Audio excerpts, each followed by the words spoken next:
ప్రియమైన దేవుని బిడ్డలందరికీ మా యేసుక్రీస్తు పరిశుద్ధ నామంలో మా హృదయపూర్వకమైన ఎల్రోయి వందనములు. ఈ దినమంతయు దేవుడు మీకు తోడుగా ఉండి ఆయన ముందుండి నడిపించి ఆశీర్వదించును గాక. ఈరోజు దేవుని వాగ్దానం కీర్తన గ్రంథము 45 అధ్యాయము 7వ వచనం.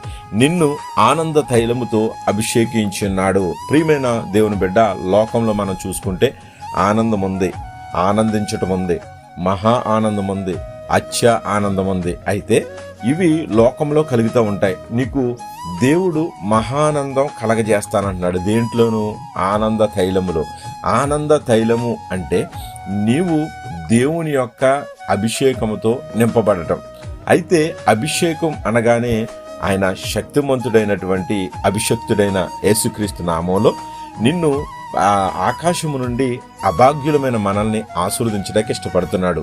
నీవు చేయవలసింది ఏంటంటే, ఆనందములో నీవు సంతోషముతో దేవుని మందిరంలోకి వెళ్ళినప్పుడు, యెహోవాను బట్టి నీవు అనేక పనులు చేస్తున్నప్పుడు ఆయన సంతోషించి నిన్ను సంతోషముతోనూ మహానందం కలగజేసేలా ఆయన యేసుక్రీస్తు నామంలో పరిశుద్ధాత్మ యందు బహుగా ఆనందించటానికి అభిషేకిస్తాడు. కాబట్టి ఈరోజు నీ జీవితంలో కావాల్సింది ఏంటంటే, ఎల్లప్పుడూ ప్రభువునందు ఆనందించు.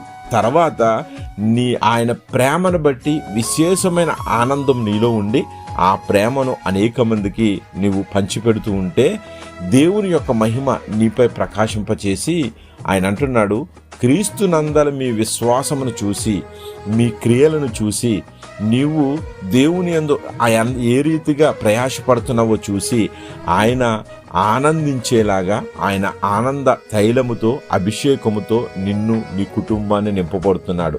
ఈరోజు అత్యధికమైన ఆనందంతో ఉప్పొంగేలాగా నీ హృదయాల్లో కార్యాలు జరిగించి దేవుని రాజ్యానికి అనేక మందిని సిద్ధపాటు చేసేలాగా నిన్ను అభిషేకిస్తున్నాడు. అట్టి కృప, ఆనందము దేవుడి దయచేయను గాక. ఆమేన్. God bless you.